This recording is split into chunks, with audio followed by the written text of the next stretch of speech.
जयपुर से बड़ी खबर देंगे। जीएसटी रिफॉर्म पर नेता प्रतिपक्ष टीकाराम जूली ने सवाल उठाए हैं। बोले, दिवाली पर जीएसटी राहत का वादा किया, सुधार लागू नहीं हुए। बड़े दामों से जनता त्रस्त, त्योहारों पर नहीं मिली राहत। अमेरिका में निर्यात रुकने से अर्थव्यवस्था पर मंडरा रहा खतरा। आयात निर्यात बाधित, जीएसटी की जटिलताओं से प्रभावित हुए बाजार। दिवाली सीजन में सुस्ती, स्थानीय व्यापारियों को भी भारी नुकसान। जूली ने कहा और पूछा, अगर जीएसटी की सुधार की जरूरत पड़ी तो ऐसा जीएसटी लागू ही क्यों किया था।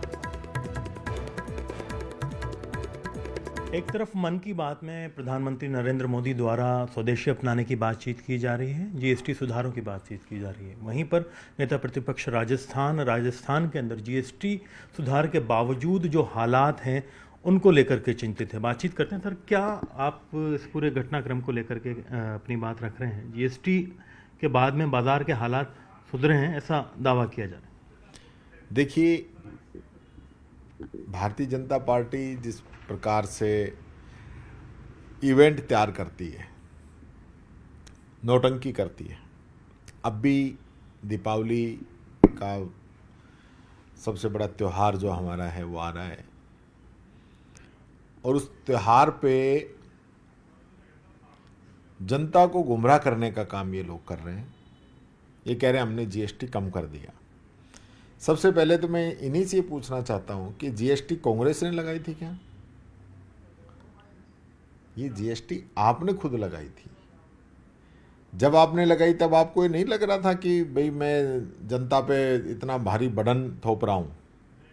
जो आज इस राहत की बात कर रहे हैं, तो ये राहत की जगह आफत भी तो आपने लगाई थी, और 8 साल तक जनता को लूटने के बाद में आज आप कह रहे हो कि मैं जो है जीएसटी को ठीक कर रहा हूं।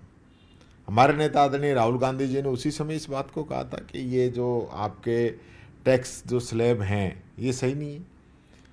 और मोदी जी तो खुद ही जब मुख्यमंत्री थे उस समय जीएसटी का विरोध करते थे, फिर प्रधानमंत्री बने तो वो जीएसटी को लागू कर दिया, और आज वापस कह रहे हैं कि नहीं, हमने गलत जीएसटी लगाई थी, उसको हम अब ठीक करेंगे।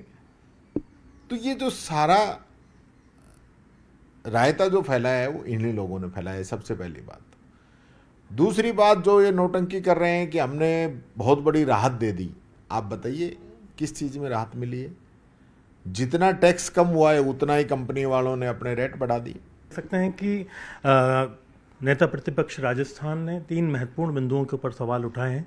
एक तरफ चाइना से इंपोर्ट जो लगातार बढ़ रहा है, दूसरी तरफ एक्सपोर्ट जो कि अमेरिका के अंदर टैरिफ लगने के बाद में थमेगा, तीसरी तरफ जीएसटी की वजह से जो स्वदेशी अपनाने की बातचीत की जा रही है उसको गति नहीं मिल पानी, और जीएसटी के बाद में जो दाम कम आम आदमी को मिलने थे उसमें लोगों के द्वारा दाम बढ़ा करके राहत नहीं मिल पाने पर जो सबसे बड़ा सवाल उठाया वो वाकई काफ़ी वाजिब सवाल है। कैमरा पर्सन दिलीप चेची के साथ में अरबाज अहमद, न्यूज़ 18 के लिए जयपुर से।